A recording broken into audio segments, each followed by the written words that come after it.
Hi, it's Alexander Russo with The Grade, and this is the Education Show. I'm delighted to be here today with Jorge Alorza, the head of Democrats for Education Reform, also known as DFER.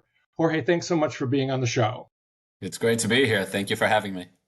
Before we get into all the things that I have to ask you about, and I think listeners are going to want to hear about, tell us a little bit about yourself. And instead of telling us about you professionally, tell us what you were like as a kid in class in third grade or fifth grade or eighth grade. What kind of student were you? All right, great. So I guess let me start, of all places, at the beginning. My parents are immigrants. My mother and father have a fourth and third grade education. Yet, like so many immigrants, from the time that I can remember in our household, it was education, education, education. And so, as a student early on, I was very applied. I did well in my classes, but just totally went downhill towards the end of middle school and then in high school. I was a total dunce in high school. And I really don't blame anyone other than myself. I was immature and unapplied. And a big part of my story, to be honest with you, is that I almost didn't graduate from high school, and I found out I was graduating about a week and a half before graduation day. And I remember my graduation day. It was one of the pivotal moments in my life. I'm sitting there during graduation. All of my friends are celebrating because they're going off to college. I had been rejected from every college that I applied to. And I'm looking at myself saying, like, what the heck am I doing with my life? My parents had sacrificed so much. I felt as though I had squandered that opportunity. And that was a key moment in my life. I resolved that for the rest of my life, and I haven't been perfect, but for the rest of my life, I would do everything I can to make sure that my parents' sacrifices were not in vain and that I would always put my best foot forward. That's what led me to community college, then state school. And by then I had my head on straight. I appreciate your candor. So many people I talk to and so many people I know say, or maybe they were, sort of perfect students all the way through, teacher's favorite, class president. I had a little bit of a roller coaster experience as a student as well, and I appreciate your candor. Now you're at DFER, an organization that I've been fascinated with for years. I, in fact, wrote a case study about the rise and then the challenges that DFER faced about 10 years ago. It's a fascinating organization. You're now heading it, and you're sort of repositioning it. Can you tell folks who haven't been following along minute by minute what DFER is all about now? Yeah, sure. So one constant about defer that has not changed is, our basic, theory of change is that we do policy through politics. So we build relationships with elected officials. We find the ones that are aligned with our agenda, that want to do right by kids, and then we support them both policy wise and politically so that they can be more successful. So that aspect of defer has not changed. But in a lot of ways, we've created, frankly, a new organization. It's a new organization for a different moment. Whereas previously, our organization was geared around legislative victories. So we would have state-based teams, so state chapters. They would build long-term relationships with state legislators, and then, they would provide the advocacy required to get, important bills over the finish line. Now, the thing about that strategy was that it was predicated on Democrats actually wanting to do something. And Yeah, all you needed was that extra push to get it over the finish line. yeah. But over the past 10 years, Democrats just completely stopped talking about K through 12 education. And one of the changes that we've made is we've shifted our focus from legislative to executive. Executive, particularly governors, but also the president, they're the agenda setters. They provide the policy guidance, they provide the political cover, and they can single-handedly catalyze change. And so right now we're working with sitting governors, but also with the 36 gubernatorial elections that are coming up next year, and trying to build relationships, provide policy guidance and political support to Democrats that are looking to lead in bold ways that support kids. It's fascinating. I knew that there were some changes, but I didn't understand the change from legislative to executive. The change that I am most aware of, DFER was always open to high quality charter schools, high quality seats. I think I remember it being talked about. But over the summer, there's been a openness, a discussion that you've launched about being open to private school choice, which is so popular in a bunch of places and coming. Is that another big change for DFER? Oh yeah, that's been a big policy change. So we have always been big supporters of public school choice, meaning principally meaning charter schools, and we continue to be, very big supporters of high performing charter schools. That's a key part of our policy agenda.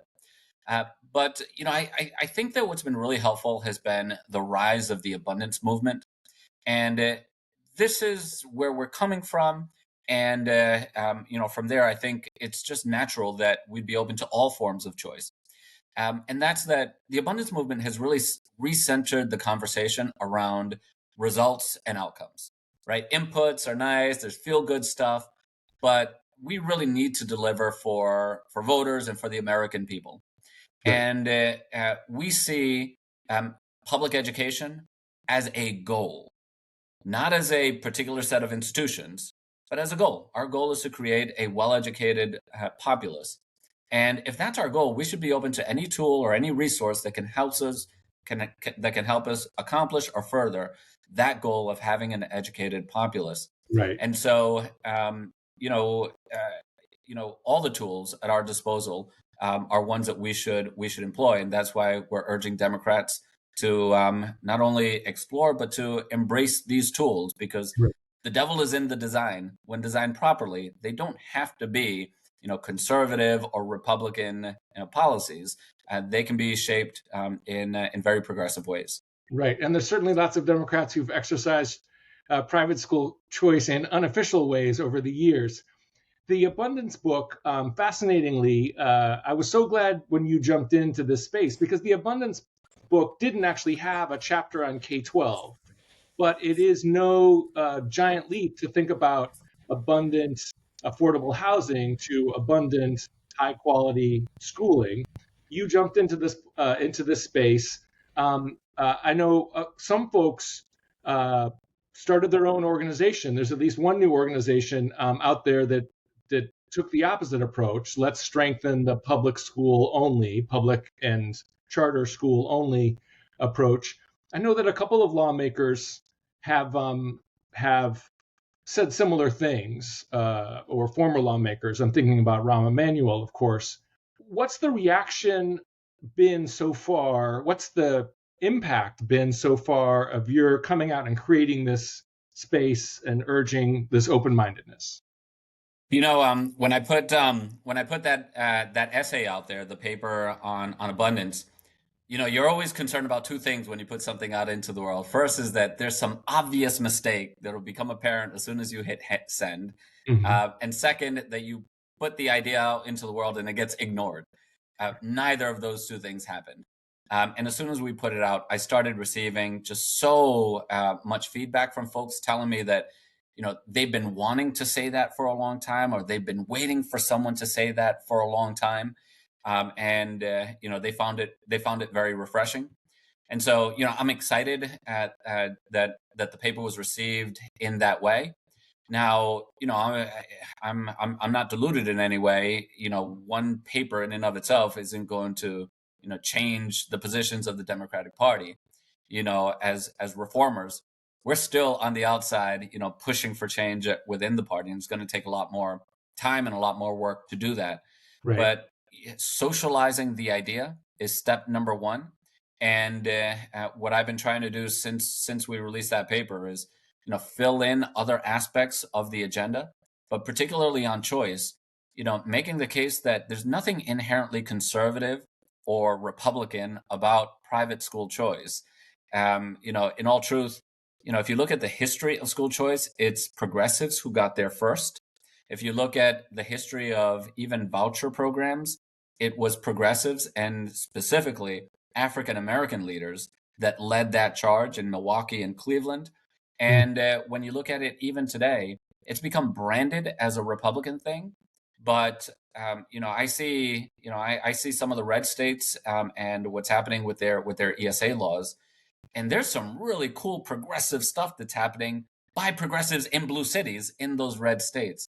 And so, raising awareness of all the really forward-thinking progressive things that you can do, through these new funding tools is part of the mission that we're on. And I'll tell you, as we talk with electeds, I can assure you, Alexander, there are a lot of Democratic electeds that are quote unquote choice curious, Yes. and they just need a little help and support to come out the closet, and that's what we're They, trying to provide. they can't say it out loud yet. They're not quite ready.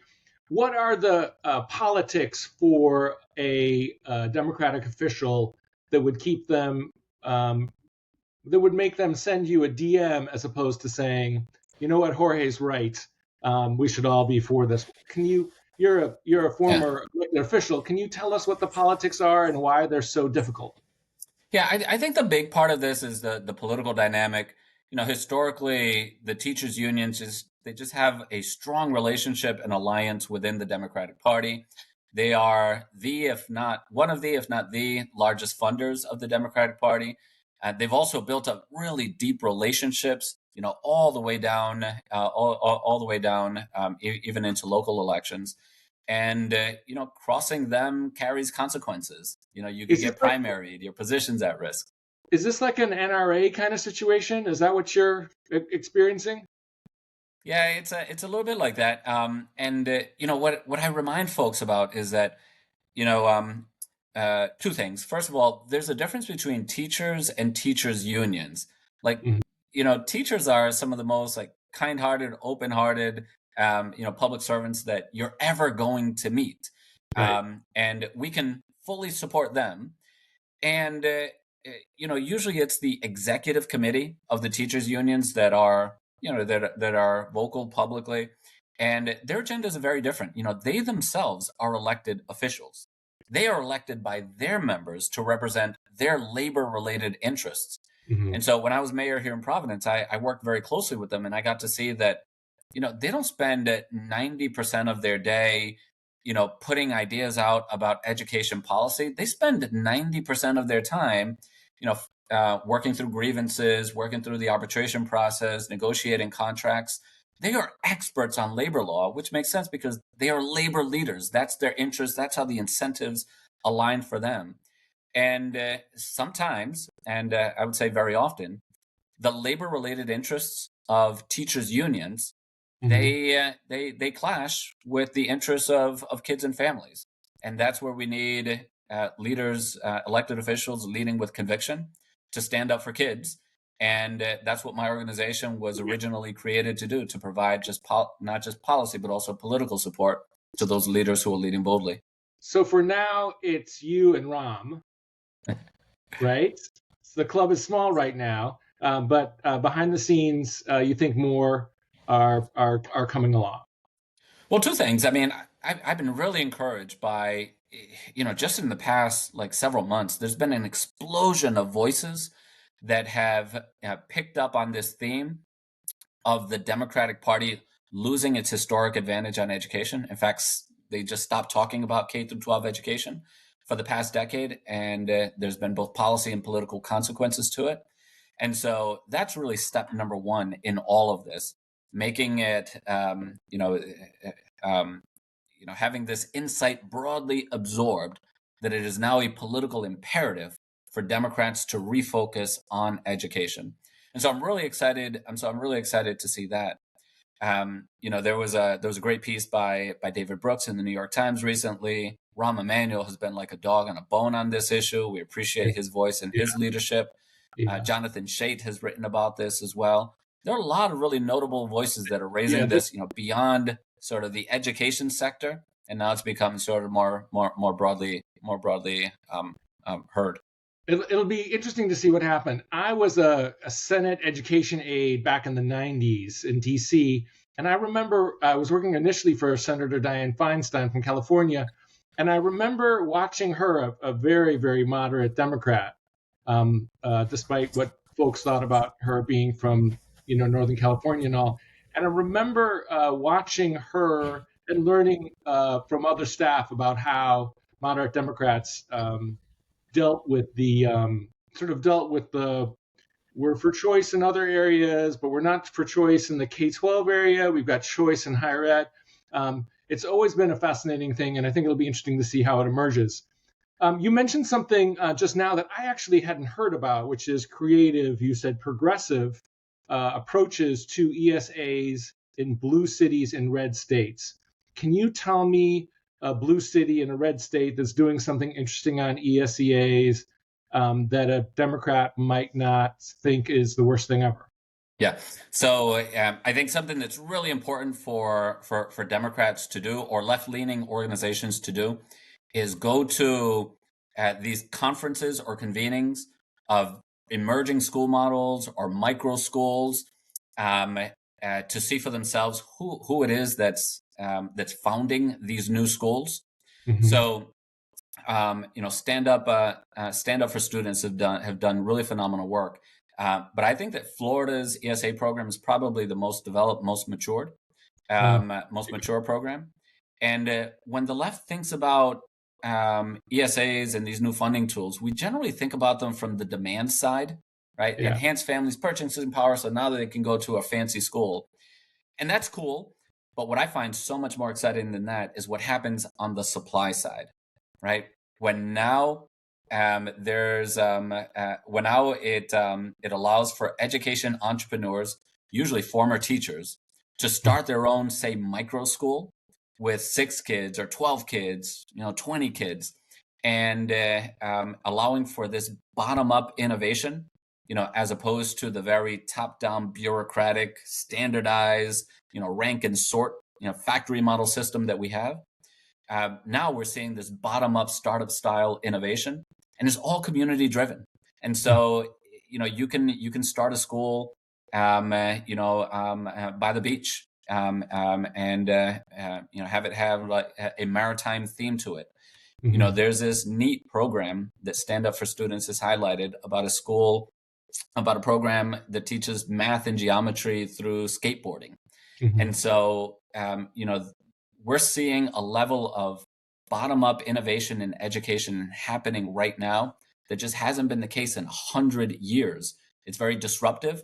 But I think that when harnessed in a very positive way with the right guardrails, Mm-hmm. it can provide better options for families and ones that are designed from the outset to meet the individual needs of every student, as Mm-hmm. opposed to the top down, let's teach to the lowest common denominator. So the idea of private school choice may be currently branded as red, but the schools that are emerging, the providers, entrepreneurship, aren't all Christian, fundamentalist, or classical. There are other approaches out there, is what I'm understanding from you. I haven't seen any of these, but I'm interested to hear about them. Yeah, I would wager to say that if you go to one of these conferences of these new school models, especially micro schools, and you took an anonymous poll, whether they register as Republican or Democrat, 75+% would say that they're actually Democrats. Huh. Secret Democrats running ESA schools. This brings me to the issue of media coverage, which is a fascination of the grade. I left politics in 2000, have been a journalist since then. The media coverage of private school choice has been very politicized, meaning focused on the politics of private school choice.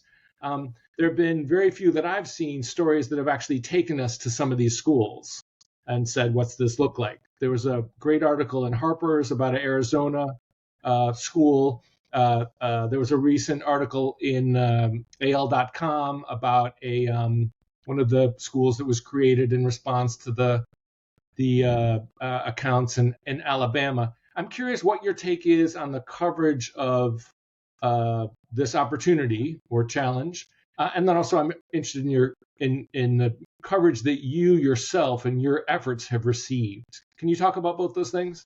Yeah, for sure.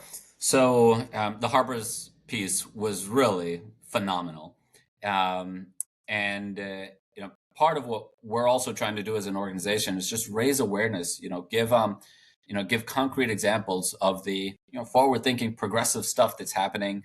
Through these new funding models, and I think that that will continue to be more and more of a revelation.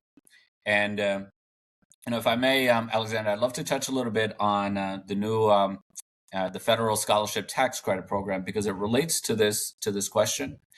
So, as you know, as part of Trump's One Big Beautiful Bill Act, there was the creation of this federal scholarship tax credit program, Right. and it allows for a one-to-one $1,700 tax credit that taxpayers like me and you, everyone throughout the country, can take.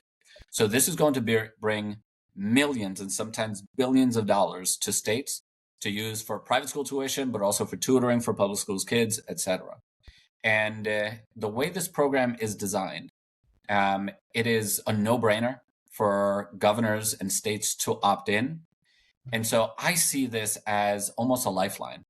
I see it as a convenient exit ramp for Democrats. We've been on the wrong track and on the wrong course on education for a long time. This allows us to talk about education, something new in K through 12 education, and it allows us to take a small but I think very significant step towards embracing educational choice. And I think that what's ultimately going to happen is when states opt in, they're going to see that most Democratic governors, I think, will likely help support the scholarship granting organizations that are supporting public school students, which is fine. But I think that what's going to happen is that they're going to have SGOs in their states that are providing scholarships for kids to go to private schools, and some of these kids will go to newly created private schools, sort of like community driven micro schools. And folks are going to see the cool stuff that's happening. And I can guarantee you that elected officials are going to want to show up at the ribbon cuttings. They're going to want to show up at graduation days, and frankly, take credit for that. The decision that they made allowed that to happen. And so it's going to bring these examples into Right. blue cities and to blue states so that blue state policymakers can see it. And I think that's going to be, over the long term, I think it's going to be, very helpful. Have any of the governors, sitting governors, or gubernatorial candidates on the Democratic side indicated support or even openness to support? I think several have indicated openness, and there've been a couple articles that have been published about it. I think, the governor that has had perhaps the most positive public comments on it has been Governor Polis from Colorado, and of course it would be him because he Right. just gets it. He's just so sharp on education. He hasn't made a decision yet, but his public comments have been Right. encouraging.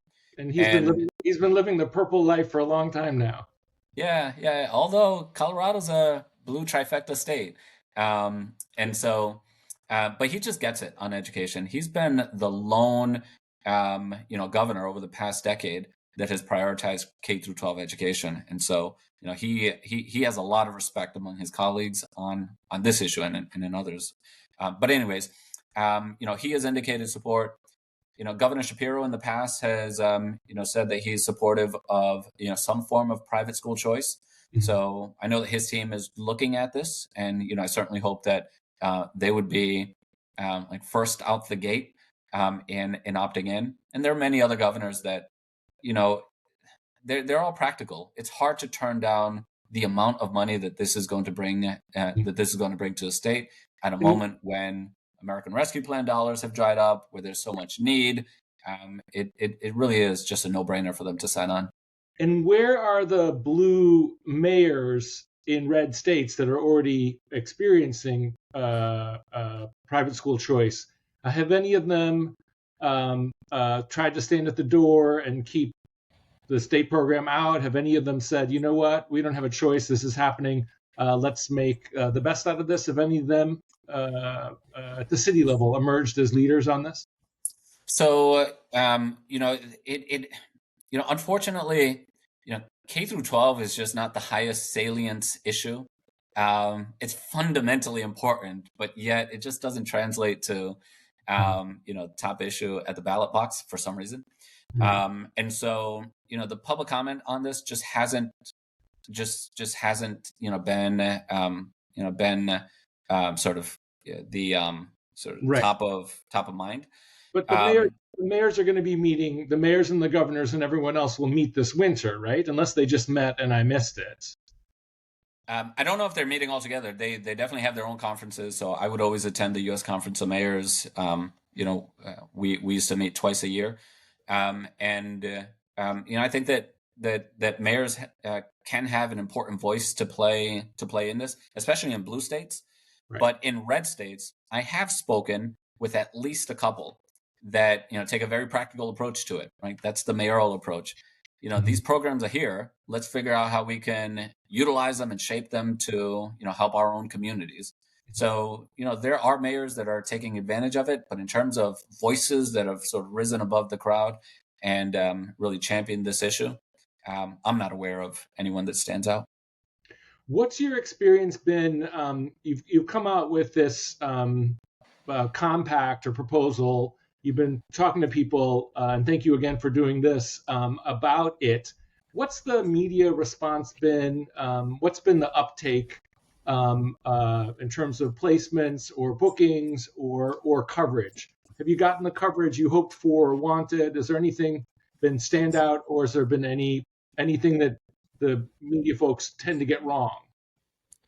So I've been very pleased with the coverage that we've been able to get on this issue. Again, I mean, sometimes it feels like the world is on fire, and Yeah. getting attention to important issues is just tough in its tough on its own.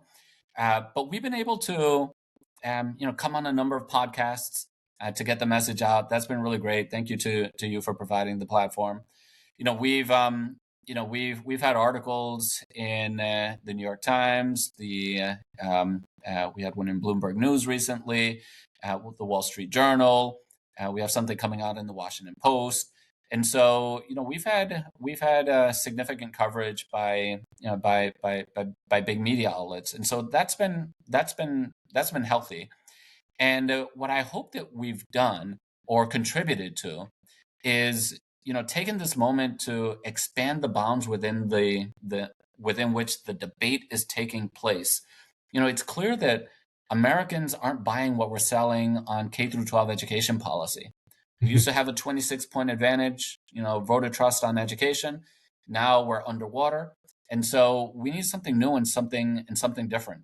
And so I'd like to think that we help to expand the bounds of the debate.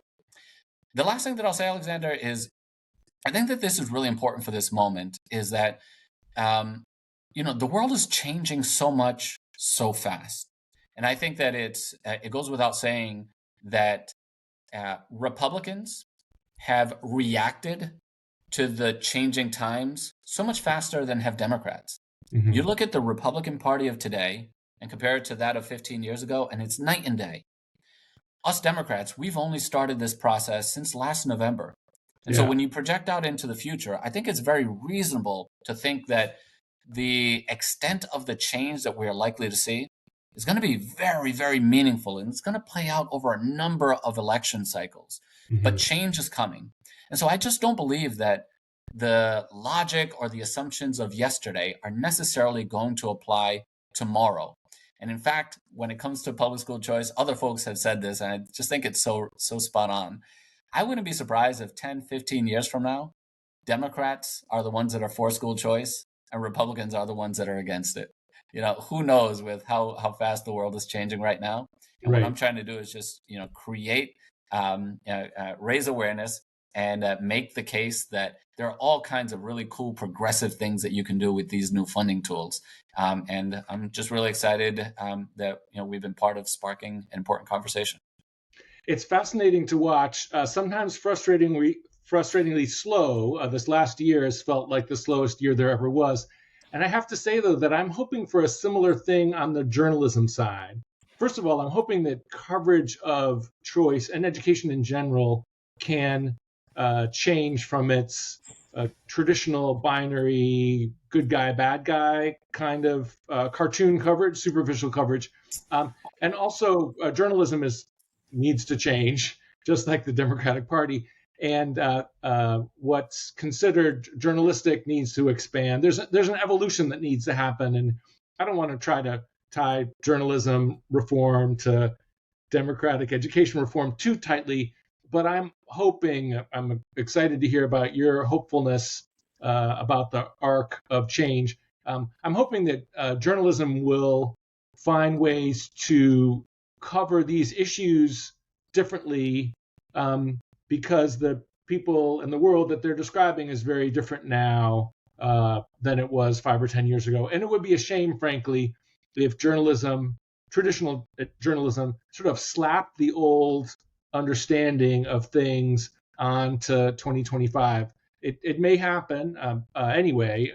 I don't have as much say over how education gets covered as I'd like, but I do hope that there's some changes in the education field along with the democratic approach.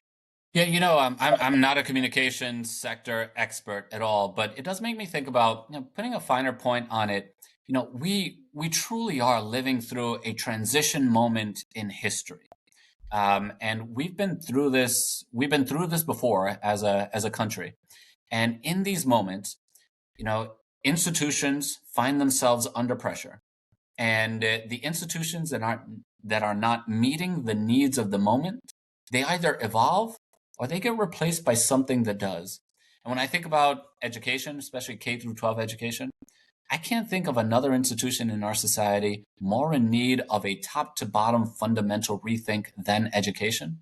And so I know that what we're living through right now is just like really scary. There's a lot of uncertainty, and I get that. But on the flip side of that, we're also part of shaping and building something new.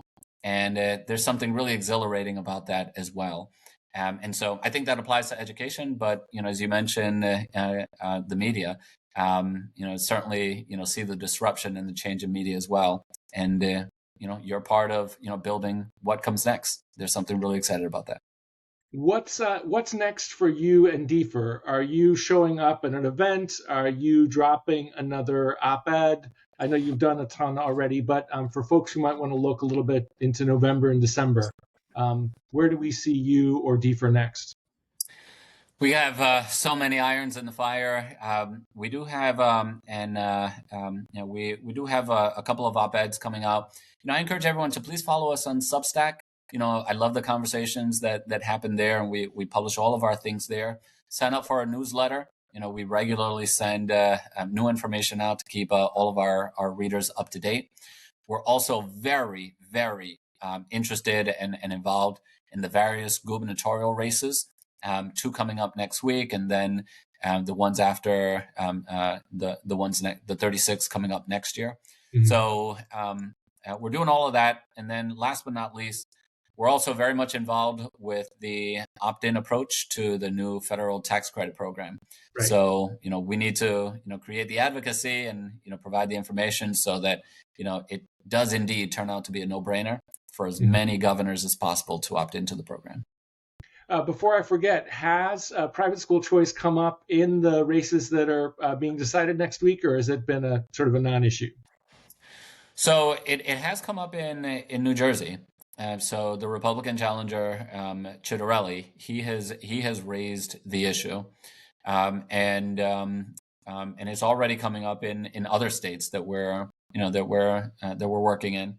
But our part of our challenge, or part of our job, our goal is to make sure that K-12 education is indeed a leading issue in these campaigns. And so, not only answering the tough questions, but making sure that people are prepared to answer them in the right way for kids. Getting it back on the agenda. Jorge Elorza from Deefer, thank you so much for being on the show. I really appreciate it.